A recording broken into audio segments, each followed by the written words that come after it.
Hello，大家好，欢迎大家来到以色列美角的频道。今天呢是11月14号，然后我现在人在耶路撒冷。那在我前面的呢就是早晨的雅法门。那因为战争的关系，其实以色列真的看不到什么观光客。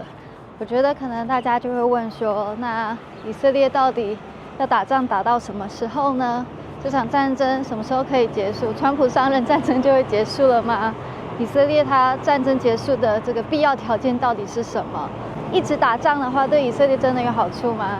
所以这集的影片呢，就希望可以带大家来多深入了解一下以色列人的想法。那我当然不会是100%的正确，因为我不是犹太人，我也不是以色列人。但是我就是把我住在以色列耶路撒冷所看到的、所感觉到的、所听到的，来跟大家做一个分享。那这是雅法门的入口，这里好像有看到一个旅行团，那他们其实是以色列人、当地人，导游说的是希伯来文。那这是雅法门的入口，雅法门左边、右边的门上都贴满了士兵的照片贴纸。那这些士兵和警察呢，就是从10月7号到现在为以色列牺牲的这些保家卫国的人。我们可以看一下，像在这边呢，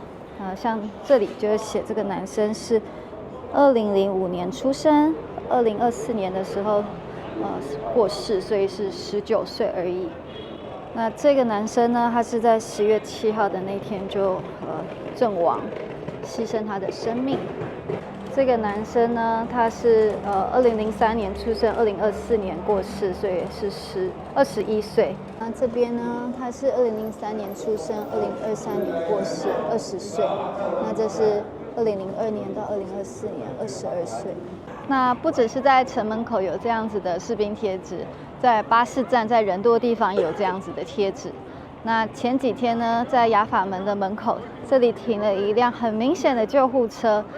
那这辆救护车呢，其实也就是在见证10月7号那天哈马斯对以色列平民所做的事情。救护车它是载着伤亡的人，能够到医院去，能够得到治疗。按照所有的国际法，是不应该攻击救护车以及上面的救护人员。可是哈马斯恐怖分子早在进行10月7号的计划之前，他们就已经决定要去伤害一切所有的人。所以这辆救护车上面可以看到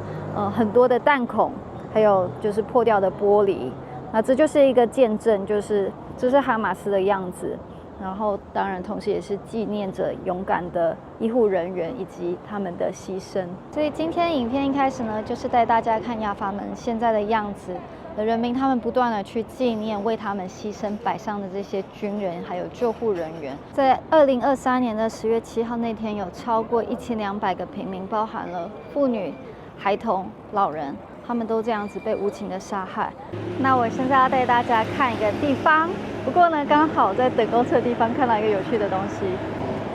就是刚才开过来的这辆车，还有现在那边的小孩，还有已经爬上去的小孩，他们其实都是以色列的阿拉伯人。在以色列呢，有21%的人口都是阿拉伯人，他们主要都是穆斯林，但是也有少部分是基督徒。好啦，那在我身后的呢，也是一个耶路撒冷蛮有名的景点，叫做第一火车站。那在第一火车站的旁边呢，也放了一个超级大的一个看板。那在这个看板上面呢，就放着被掳到加萨的人质的照片。被掳去的人当中，包含了老人、妇女、孩子。你们可以看到最上面那个就是Bibas 的这个男孩，大的好像是4岁，小的那个时候是9个月大。然后他们的妈妈。然后这么大的看板，同样是放在非常明显的位置。你开车经过的人都是看得到的。那就是因为10月7号发生的时候，有这么多的人被哈马斯杀害，还有251个人被掳到加萨，所以以色列他不得不对加萨、对哈马斯进行攻击，因为他有2个目的，一个就是把哈马斯完全的歼灭，要确保这些居民，以色列居民能够回到靠近加萨的这个边境去居住，不会感觉到害怕，好像10月7号又会再发生一次。那这是必须的。那另外一个原因呢，就是要把这251个人救回来。那在101个人质里面，我们能够确定活着的人质只有剩下51个。之所以有100多个人可以被换出来，是因为就是有一个人质的交易条件，然后有一些就是外国人，像泰国人，就是他们哈马斯自己释放的那个就没有在以色列的人质的谈判的条件里面。然后呢，有一些是以色列救回来的，像是那个中裔女孩 Noah， 她就是一个奇迹，她就是被救回来的。那救回来的还是少数，大部分还是以色列就是换回来，用好像我记得那时候是3:1的一个比例。那虽然说是交换，但其实是蛮不平等的，因为这些人啊，你看到的他们是被换出来的是女生，是未成年的孩童。然后他们都是平民，他们是无辜的，他们并没有做一些伤害人、杀害人的这些举动。那以色列必须释放还给这个加萨的呢，是有犯罪的人，他们曾经伤害过人，他们在以色列这边有一些恐怖的行为，所以是拿罪犯换平民。但是以色列他没有什么选择，他还是需要同意。以色列他的民众，他当然是希望说，不管今天是什么代价，我们都还是就是要把人换回来。然后要再打仗，或是再怎么样再说。那所以现在关键的问题就是，既然只有51个人质在加沙，那战争还要继续吗？那我可以很直接的告诉你，这样子的问题在以色列从来都没有被讨论过，从来就不会有人说只剩下多少个人质在加沙，所以我们就不用继续了，所以我们就不继续送我们的孩子到战场上面，然后去救这些人，从来没有这样子的一个想法。为什么？因为对以色列人来讲，他们就算今天只有1个人质在加沙，他们还是必须要把他救回来，因为他们看这些人就像是自己的孩子一样，他们没有办法忍受军队去抛弃他们的孩子，即便说今天这个孩子他完全不认识。我可以举一个例子，就是我们家的宝宝在以色列长大，在冬天他在路上他没有戴帽子，路过的人就要在车子里面对我，因为我是妈妈，就喊着说给他戴帽子，或者说是现在他比较大一点，还在公园玩，他如果做了一些比较危险的动作，马上就会有就是家长或者是路人就过来说，哦，他的手在门那边。意思就是说你要关心他，或者是今天小孩跌倒，另外一个路人如果在他旁边，马上就会把他扶起来，然后跟这个小孩的妈妈说他跌倒了，你没有看到吗？就是会很参与度很高，因为就会觉得说今天的孩子在以色列的孩子就是我们大家的孩子，我们每一个人都有责任去保护他们。那我觉得刚好，因为上个礼拜5的安息日妥拉的经文呢是 Lech Lecha， 就是讲到亚伯拉罕被神呼召出了乌尔，然后他的侄儿罗德也跟他一起。然后亚伯拉罕当然那时候叫亚伯兰，他因为跟罗德2个人的牧羊人都就是太昌盛了，所以就有一些争吵。那所以亚伯兰就提议说，那我们就分开。那罗德呢就选了约旦平原的那边的地，然后后来就跑去住到索多玛。后来发生了一件事情，我觉得大家应该有印象吼，就是罗德他被抓了。为什么被抓？因为他住在索多玛。那时候4王来打5王，5王里面包含索多玛的王。然后因为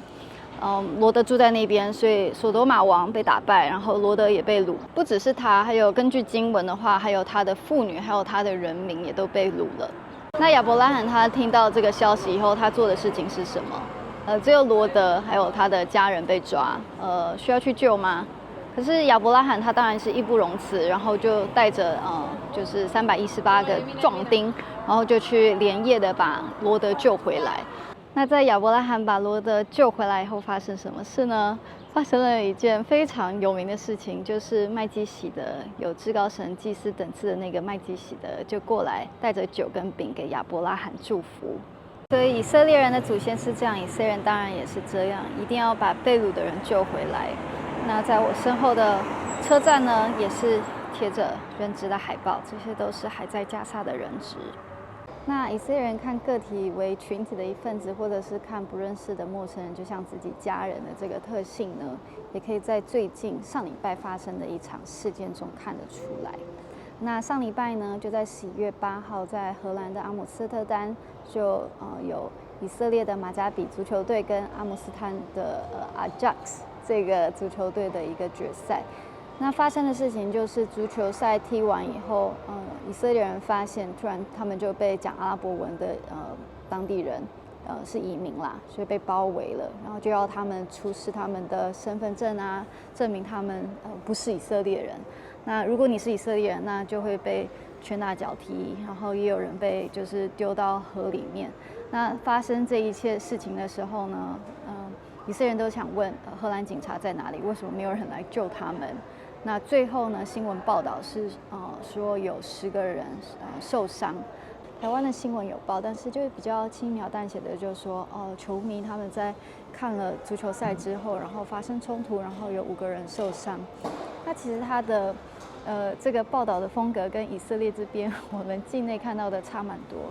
那以色列这边是直接喊出 pogrom 是什么呢？其实它是一个非常严重的指控，讲的就是针对犹太人的暴力行为或者是屠杀。那在20世纪初的时候，在俄罗斯的东正教徒就对犹太人进行了 pogrom 这样子的一个屠杀，不分妇女孩童，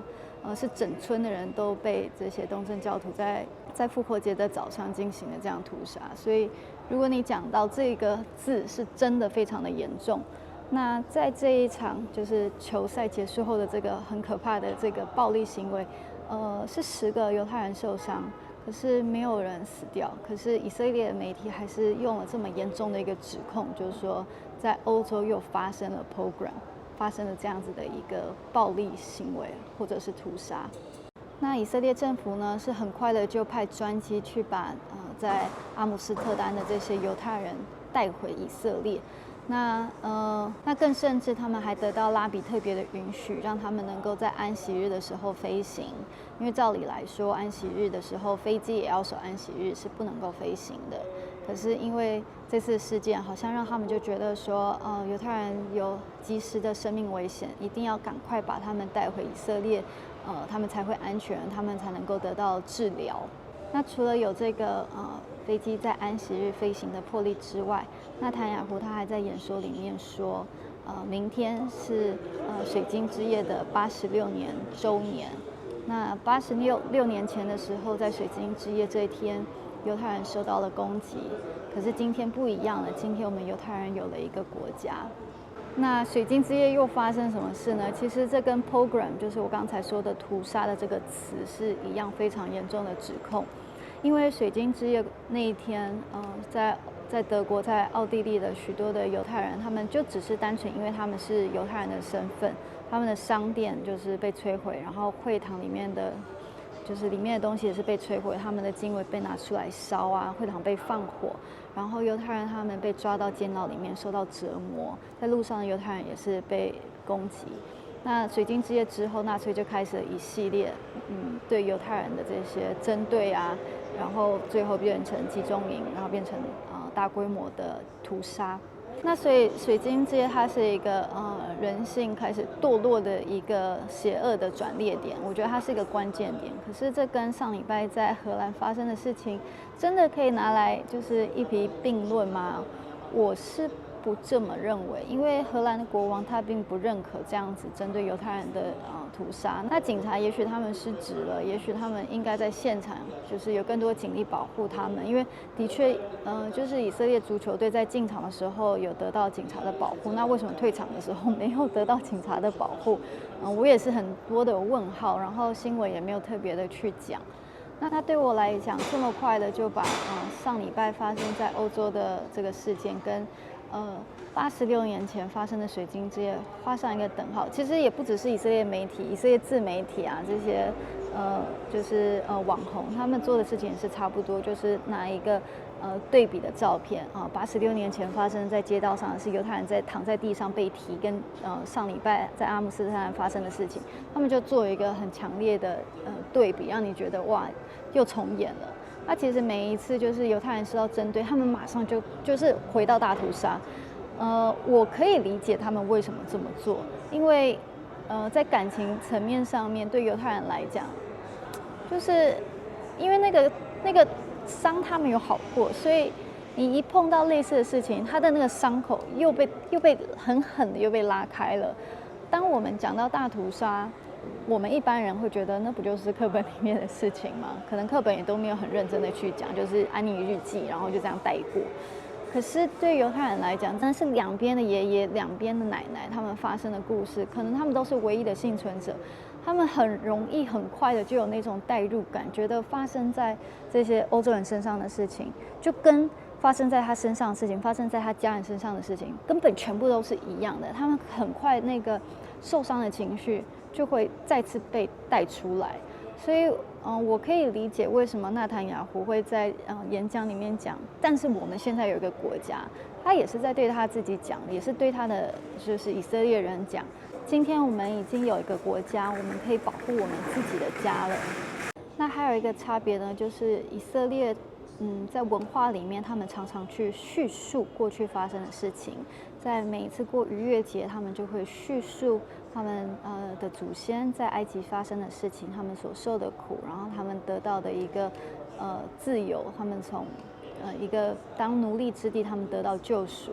那所以他们常常会去叙说发生的事情。在光明节的时候，他们会去复习他们那个时候被希腊统治，然后马加比家族怎么样子战胜了黑暗，或者是在普尔节的时候，他们会去纪念以斯帖的故事，犹太民族怎么差点在波斯帝国整个被灭族，但是神却是从哈曼在这个坏敌人的手中来拯救他们。所以就是他们有很强烈的这个民族的共同记忆，好像不断的他们都是在压迫之中，然后等待神的救赎，等待神的出手。但是在这个过程当中，却好像觉得，好像不管他们去到哪里，流浪到哪里，他们总是被针对，总是被排斥的那一群人。西元70年的时候，第二圣殿被摧毁，犹太人他们就开始流亡在世界各地，几乎是2000年的时间，犹太人没有自己的国家。那这段历史呢，我有写在《以哈战伤》的这本书里面。为什么战争的一本书里面会提到犹太人流亡的历史？因为就像我说的，你如果不去看他们过去的历史，你没有办法了解这个民族。对他们来讲，过去跟现在跟未来都是连在一起的。那我会在资讯栏提供要怎么样买这本书的连结。那虽然耶路撒冷不像以色列其他的城市，像是海法或者是特拉维夫有那么多次的这个火箭炮的攻击，我们耶路撒冷的次数比较少，但是还是有发生过。那即便如此，我听到这种啾的声音的时候，我就会停下来，我就会去听，我现在需要跑吗？这是什么样的声音？那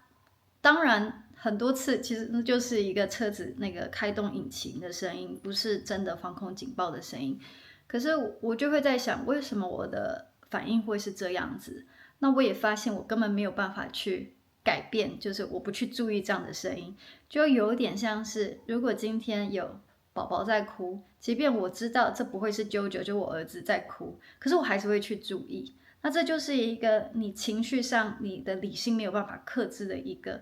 个反应。那我必须讲，对于犹太人来讲，你会觉得说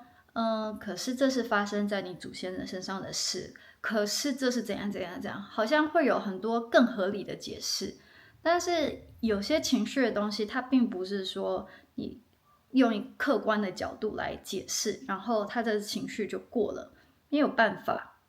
那所以我才会花很多的心思写这本书。这本书跟旅游工具书完全不一样，这本书有很多的故事，很多的感情在里面。我觉得我很努力的在讲历史的时候，也把人性的一个部分写在里面。当你看完这本书以后，你应该会能够明白，其实以色列人他们不是好战，而是他们没有别的选择。今天就像纳坦雅胡说的，今天已经跟86年前不一样，今天犹太人有一个国家。可是问题是，今天这个国家，它在去年10月7号的时候，它让整个以色列的人民都很受伤。怎么会有这样子的事情发生在以色列？怎么会有1200个人就这样子在他家或者是在他们跳舞的地方，然后就这样子被杀害？那怎么可能就是有251个人，只包含 baby 被绑架到加萨去？怎么可能我们的军队没有反应？怎么可能这样子的事情可以发生？那所以以色列他今天他必须要证明以色列是一个安全的国家。所有的犹太人，如果你在全世界你不受欢迎，你被排挤，你被迫害，你都可以回到以色列来，这里是你的家。以色列他必须能够就是坚定的传递这样的讯息。可是目前以色列还没有打赢这场战争，以色列也还没有把人质都救回来。那在这个情况下，以色列他就没有办法真的去让人民能够对这个国家有信心。所以这也是为什么以色列他需要继续的这场战争。就算今天他不打哈马斯了，但是我不知道会还是不会。但我知道，我确定的是，他今天他不能够把一个人质留在加萨。如果今天在加萨还有一个以色列人质在，以色列他这场战争他不会结束的。因为以色列他必须要能够告诉他的人民，告诉全世界犹太人，这里是你安全的家。那当然了，我觉得我刚才讲了这么多，其实也可能不需要讲这么多，因为同样的事情，如果今天发生在台湾，发生在新加坡，或者发生在你所在的国家，你的人民这么多人被绑架到另外一个地方去，你的政府如果不把他们救回来，你作为这个国家的人民，你还会对这个国家有信心吗？可能会很难，可能你还是会有很多的伤害在里面。所以同样的，以色列还必须一定要把他的人救回来，这场战争才可能有结束的一天。那我觉得也许你们会同意我大部分说的事情，可是想到加萨的这些在新闻上可能看到的妇女啊、孩童啊很可怜，他们没有家，他们到处的流浪，好像就跟犹太人流浪一样啊。那这样为什么以色列人还要这样子对待他们呢？那我觉得我可以理解这样子的一个同情，可是事实是哈马斯他随时他都可以终止这场战争，他们随时都可以把人质还回来，那以色列他就会结束这场战争了。可是哈马斯他确实他就是在利用他的人民，他甚至他不在乎他的人民。最近才有就是新闻传出来，哈马斯他就是折磨他们巴勒斯坦人，所以以色列他今天的目标他从来就不是巴勒斯坦人或者加萨人。在10月7号之前，也有很多的加萨人，他们是在以色列境内工作。就算是现在以色列在战争之中，如果你在耶路撒冷搭阿拉伯巴士，你还是可以去伯利恒，你还是可以去到西岸地区。那边的人，如果他有合法的工作证，他们也是照样来到以色列，来到耶路撒冷。在阿拉伯巴士上，你们会看到很多这样子的人。那你可以看得出来，他们不是以色列的阿拉伯人，他们是西岸地区的阿拉伯人。为什么？因为整个穿着就是完全的不一样。那重点就是以色列它的目标是哈马斯，并不是巴勒斯坦人。所以如果把这场战争的焦点放在巴勒斯坦人很可怜，这些妇女很可怜，那就完全了失去为什么这场战争会发生的这个一个关键点。那第二个部分当然就是我刚才说的，以色列他也真的没有选择，他要让他的人民能够再度的相信住在以色列是安全的话，他就一定要把哈马斯这个敌人歼灭掉，以及要把他的人质救回来。那最后一个我想要讲的就是，我们很多时候会用自己的标准去判断一个国家好或不好，那这我也可以理解。那只是我觉得很有趣的一个是，在民数记22章到24章有一个故事，就是摩押王巴勒他想要找一个先知叫做巴兰来去咒诅以色列。那个时候呢，就是摩西要带着百姓要进入迦南。那个时候已经发生过以色列百姓在西乃山山脚拜金牛的这个事件。那这是民数记23章21节。巴兰他就是传递神要祝福以色列的话，说他未见雅各中有罪孽，也未见以色列中有奸恶。耶和华他的神和他同在，有欢呼王的声音在他们中间。那你知道这一章过后呢，在24章就发生了，就是以色列人跟摩押女子行淫乱之事，然后菲尼哈很生气，然后就是神给他这样子的这个热心了，然后就杀了就是正在行淫乱的以色列人跟摩押女子。前面是金牛犊，然后后面是这样子淫乱，然后神说他看以色列没有任何的罪孽。你会不会觉得神有点夸张？好像黑白不分，明明就有错的事情，明明就有这样的事情。那可是这就是神他看待他的选民的一个心意，他看待他们就是他的新娘，是毫无瑕疵的。当然后来神就管教他们了，所以我们能够看到的是，你从人的手，你要来管教以色列，除非神同意，不然你做不到这件事情。那今天神他看以色列为好的，为毫无罪孽的，那你就只能点头了，因为巴兰其实想要去咒诅啊，巴勒就是要花钱来请巴兰来咒诅以色列，结果4次神都让他说祝福的话。那所以我们基督徒，我们当然会看到有一些事情，以色列他就好像是其他国家一样，他也做不合神心意的事情。好像有人说，那个音乐季里面，他们不是有一个很大的佛像？我也知道啊，所以我在影片里面我都没有把它剪掉。如果有就是讲到音乐季的话，我觉得这是一个很真实的呈现，因为这就是以色列的样子。它有它悖逆的地方，有它不好的地方，可是都不会改变神是怎么样子看待这个民族。那我可以选择，我今天跟巴兰一样，我来祝福这个国家，因为有神在为以色列撑腰。那今天如果神要祝福他，我站在祝福的角度，我也来祝福他。那如果神今天管教他，我也是站在一个带球的角度，我求神在管教的时候下手不要太重，因为这是你所爱的孩子。那我也同样希望，当神来管教我的时候，下手也不要太重，因为我也不是毫无罪孽的。但是我也希望，因为神的关系，他看待我的时候，他也可以说我是毫无罪孽的。所以我觉得这就是我们可以做的事情，就是去爱这个国家，去理解他的伤害。我们当然也可以为阿拉伯人祷告，为巴勒斯坦人祷告，为在加萨的人祷告，为所有无辜的人祷告，就是希望这场战争能够快点在神的时间来结束。只是在这个过程中，我觉得我们能够选择怎么样子做一个祝福的角色，或者做一个为他们代求的祷告的角色。那所以如果你们身边有朋友不是很清楚为什么以色列在打这场战争，甚至说以色列是一个好战的民族的话，也许你们可以把这个影片传给他们看，让他们知道10月7号的开始是因为哈马斯进来以色列，杀害了1200个平民，而且还把251个人质掳到加萨去。那以色列他必须把这些人救回来，因为整个历史告诉他们，只有他们能够帮他们自己。而这个政府、这个国家如果不把这些人救回来，其实他们对军队的信心很难恢复。而以色列它的存在，又是一个是为了神的应许，而另外一个是因为它必须做一个犹太民族安全的家。那在这个情况之下，如果哈马斯还存在，哈马斯就会再度的对以色列进行攻击，就像北方黎巴嫩啊，还有就是南方的也门的这个胡塞组织，不过最近可能要瓦解了。他们这样子不断的攻击以色列，就会让以色列他没有办法做一个安全的家。所以以色列他一定要把敌人歼灭，然后让他的人能够安居乐业在这块土地上面。那最重要的是要把人质救回来，不救回来的话，这场战争是不可能结束的。所以这就是今天的影片啦，大家拜拜。